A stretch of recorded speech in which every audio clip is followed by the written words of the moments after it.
గిరిజన సంక్షేమ శాఖ మంత్రి గుమ్మడి సంధ్యారాణి గిరిజన విద్యార్థుల జ్వరాలపై అనుచిత వ్యాఖ్యలు చేశారు. గిరిజన పిల్లలకు జ్వరాలు వస్తే నాకేంటి సంబంధం అంటూ బాధ్యతారహితంగా మాట్లాడారు.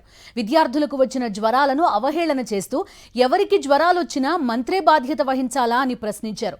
తనకీ జ్వరం వచ్చిందని దానికి ఎవరు బాధ్యత వహిస్తారని విద్యార్థుల మరణాలను చులకనగా తీసిపారేశారు మంత్రి గుమ్మడి సంధ్యారాణి. ప్రతి ఊర్లో జ్వరాలు ఉన్నాయి. ప్రతి ఊర్లో అంటే నాకు తెలిసి ఆంధ్రప్రదేశ్లో ఉన్న ప్రతి స్కూల్లో కూడా పిల్లలకు జ్వరాలు ఉన్నాయి. అది సోషల్ వెల్ఫేరా, ట్రైబల్ వెల్ఫేరా, బీసీ వెల్ఫేరా, లేదా నార్మల్ స్కూల్స్ అందరికీ జ్వరాలు. పిల్లలకి జ్వరమో, జాండీసో, జలుబో, దగ్గు ఏదో ఒకటి.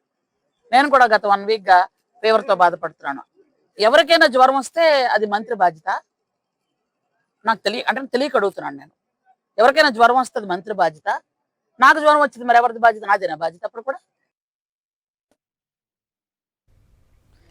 గుమ్మడి సంధ్యారాణి చేసిన ఈ కామెంట్స్ కి సంబంధించి పూర్తి డీటెయిల్స్ అందిస్తారు మా కరెస్పాండెంట్ యుగంధర్.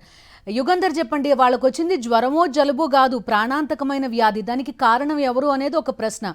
దానికి తోడు మంత్రి అసలు మాట్లాడకుండా ఉంటే బాగుండేదనే అభిప్రాయం చాలా మంది నుంచి వస్తోంది. అంత ఇన్సెన్సిటివ్ గా చేసిన ఆమె కామెంట్స్. మంత్రి గుమ్మడి సంధ్యారాణి చాలా బాధ్యతాయుతంగా వ్యవహరించాల్సి ఉంది. ఎందుకంటే గిరిజన సంక్షేమ ఆశ్రమ పాఠశాలల్లోనూ హాస్టల్లోనూ గత నెల రోజులుగా ఇంచుమించు మనం గత నెల 25వ తేదీన తొలి విద్యార్థి కల్పన చనిపోయింది.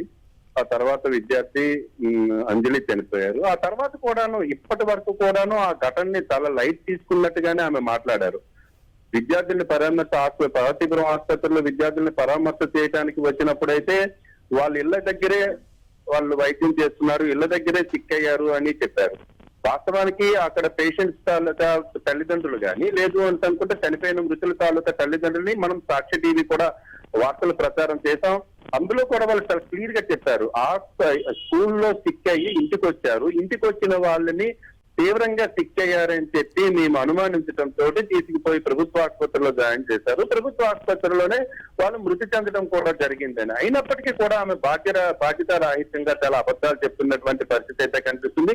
ఇంకా అత్యంత దారుణమైనటువంటి మాట, ఆ మృతులకి మాకు సంబంధం లేదు, కేవలం మేము మట్టి ఖర్చులకి 5,000 రూపాయలు మాత్రమే ఇస్తామని చెప్పి చాలా అవమానకరంగా ఆవిడ మాట్లాడినటువంటి పేరుతో అవహేళన చేసినట్టుగా మాట్లాడినటువంటి పరిస్థితి మనం కూడా చూసాం.